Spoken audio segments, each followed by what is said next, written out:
선거 전부터 윤석열 대통령에 대해서 국민들이 대단하게 이렇게 정책적인 무슨 기대를 하지도 않았거니와 본인도 별로 생각이 없었고, 좋게 말하면 교과서적이지만 나쁘게 말하면 사실은 아무 생각이 없고 준비가 안 돼 있다. 우리 주 대표님 말씀하신 거가 이제 관리형이라고 말씀하신 게 사실 뭔가 치고 나가는 뭔가 돌파력이나 뭐 굉장히 국민들의 마음을 들어올리는 비전이나 이런 것들이 나오기는 어려운 구조인 건 맞아요. 그런데 자, 지난 6월 16일이었죠. 윤석열 정부는 새 정부 경제정책 방향에 대해서 발표했습니다. 전반적으로 보면 세금 완화, 규제 완화, 그리고 경제구조 개혁 등의 취지를 담고 있다고 보이는데요. 이런 윤석열 정부의 경제정책 방향에 대해서 간단하게나마 평가를 해주시고 눈여겨보시는 부분이 어떤 부분인지 한번 또 말씀 들어보도록 하죠.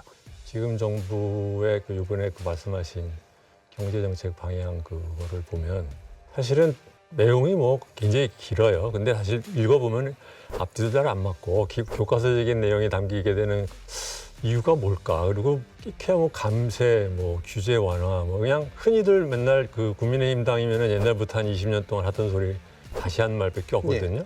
뭐 구체적인 내용도 별로 없고 이렇게 보면 결국은 선거 전부터 윤석열 대통령에 대해서 국민들이 대단하게 이렇게 정책적인 무슨 기대를 하지도 않았거니와 본인도 별로 생각이 없었고, 정권이 이제 이기고 나니까 그동안 이제 공무원들 시켜가지고 뭐 내놔라 그러니까 이제 공무원들은 맨날 하는 식의 이제 껍질 바꿔가지고 맨날 하던 얘기 다시 또 갖고 온 그 내용밖에 없는 거라서 전체적으로 보면은 좋게 말하면 교과서적이지만 나쁘게 말하면 사실은 아무 생각이 없고 준비가 안 돼 있다. 아직도 자기네들이 뭘 하고 싶어 하는지 확실하지가 않은 정권이다. 그런 생각이 듭니다. 저는 주 대표님이 좀 자세히 안 보셨다는 느낌이 살짝 들고 구조에 대한 얘기, 규제 완화에 대한 얘기는 저는 상당히 새롭다고 생각해요. 왜냐하면 이번에 그 안에 들어간 그 원인 투아웃 이런 거는 굉장히 센 내용이에요. 이때까지 들어있던 내용보다 예를 들면 하나를 넣으면 두 개를 뺀다. 이게 중요한 게 아니라 이것을 시행령 심사하는 과정에서 그 하나를 가져왔을 때 두 개를 못 빼면 국회에서 만든 모든 규제 법안이 거기서 발이 묶이게 되거든요. 그러니까 이 우리나라의 많은 규제가 의원입법을 통해서 만들어지는데 그걸 아예 막겠다는 거예요. 이번에는 그걸 법제화해서 그게 국회를 통과할지 안 할지는 모르지만 그 내용은 매우 야심찬 내용이에요. 저는 그래서 이거는 이때까지의 정부보다는 훨씬 더 규제 완화 내용이 세다고 평가하고 있습니다. 두 번째는 그럼 이 경제정책과 인적 구성의 연관성 문제를 한번 좀 짚어보도록 하죠. 윤석열 정부 경제정책 핵심은 주경호 부총리, 김대기 비서실장, 최상목 경제수석 등으로 아마 대표될 것 같은데요. 이명박 박근혜 정부 시절에 청와대와 기재부 고위 관료를 지낸 분들이기도 합니다. 이런 인적 구성에서 경제정책의 기조, 그다음에 얽혀나가는 방향 이런 게 좀 읽히시는지요?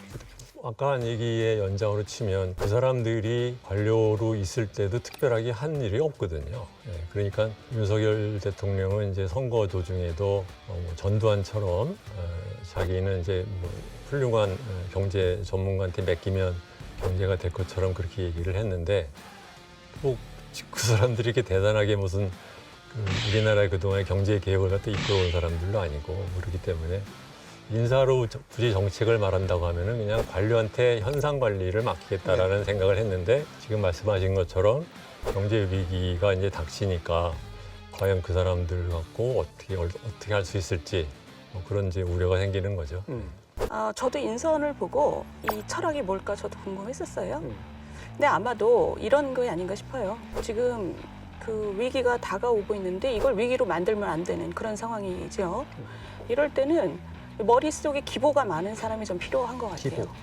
주어진 매뉴얼이라는 게 지난번 2008년 위기를 극복했던 사람들이죠. 중에 일부는. 그런 것은 귀한 자원일 것 같아요. 근데 지금 우리 주 대표님 말씀하신 거가 이제 관리형이라고 말씀하신 게 사실 뭔가 치고 나가는 뭔가 돌파력이나 뭐 굉장히 국민들의 마음을 들어올리는 비전이나 이런 것들이 나오기는 어려운 구조인 건 맞아요. 그런데 그것은 뭐 내각이 한 번만 짜져 있는 건 아니니까 지금 굉장히 중요한 건 지금 그 닥치고 있는 이 스톰을 어떻게 우리가 헤쳐나가느냐이고 그거 지난 다음에 다시 저는 뭐 다른 변화가 있을 수도 있다고 생각합니다.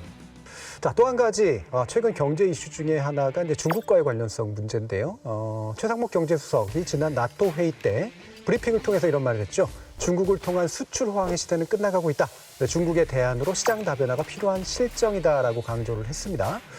이 부분 자체의 정당함 내지 올바름의 문제는 일단 차치하고라도 이 발언으로 인해서 중국 관련 주식이 또 크게 하락했고 최근 또 주식시장이 굉장히 안 좋은 상태에서 이 부분이 이제 악영향을 끼친 거 아니냐라는 그런 볼멘 소리도 사실 없진 않죠.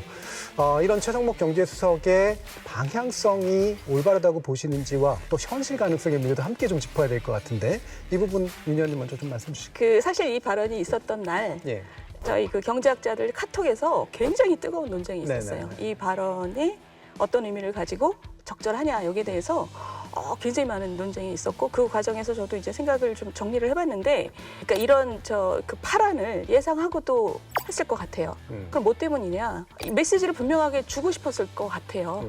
그러지 않으면 설명이 안 돼요. 그러니까 메시지라는 게 이제 민간에 계신 많은 분들이 얘기하시는 게 지금 우리가 중국에 중간재를 팔아서 거기서 많은 부가가치를 얻고 호황을 누렸던 시대는 이제 중국이 추격을 많이 해왔고 그런 시대는 지금 더 이상 그걸 기대할 수는 없고 이제 신기술, 신미래 산업에서는 중국하고 우리하고 거의 스타팅 라인이 똑같이 완전히 승자 독식의 경쟁으로 들어가고 있다. 그래서 중국 믿고 또는 뭐 동남아 뭐 이런 식으로 눈을 돌릴 것이 아니라 정말 세계 정상을 향해서 우리가 승부할 수 있는 미래 산업을 발굴하고 그걸 위해서 유럽이든 어디든 다변화를 해야 된다. 이런 메시지. 그러니까 신발끈을 묶자. 이런 메시지를 던지고 싶었던 것 같아요. 그런데 그것이 이제 아까 말씀하신 것처럼 주가라든가 또는 이게 밥그릇을 왜 벌썩게 이런 비난을 지금 받고 있는 거잖아요. 그래서 그런 발언을 감수하고라도 뭔가 얘기를 하고 싶었던 게 아닌가 하는 생각이 좀 들어요. 거기에 대한 뭐 판단은 저도 뭐 사실 쉽지는 않은데 그게 우리 경제에서 지금 굉장히 중요한 메시지일 수는 있겠다. 네. 이런 느낌은 들어요. 저는 이걸 어떻게 해석을 했냐면 요번에 이제 바이든 대통령이 한국에 방문하고 우선 아시아를 쭉 돌았잖아요. 그거에 대한 해석을 보면 이제 크게 보면 둘로 얘기를 해요. 하나는 뭐냐면 돌아다니면서 야 우리 중국을 봉쇄하자라는 얘기를 하고 다녔고 두 번째로는 그럼 봉쇄를 했을 경우에 기존에 중국한테 의존하던 서플라이 네트워크를 어떻게 바깥으로 빼내서 할 거냐라는 얘기를 갖다 이제 하는 거잖아요. 그 얘기의 연장으로 그러면서 이제 나토에 가가지고 이제 나토한테도 얘기를 해서 봐 이제 중국이 이제 너희들한테 챌린지라고 말을 하도록 했잖아, 그러니까 그러한 전체적인 지정학적인 정책의 그 피봇 또는 전환의 하나의 그 시그널. 왜냐하면 이제 우리나라도 지금 결국은 친미 정책을 강조를 하게 되면은 결국은 중국과의 안보 문제에 있어서 또는 외교 문제에서 충돌이 있을 수 있는데 거기에 따라서 경제적인 어떠한 영향이 올 수도 있다는 것을 정부가 어느 정도 각오를 하면서 거기에 대한 이제 초기적인 뭐 워닝이나 시그널을 줬을 수도 있다 이렇게 생각을 합니다. 네.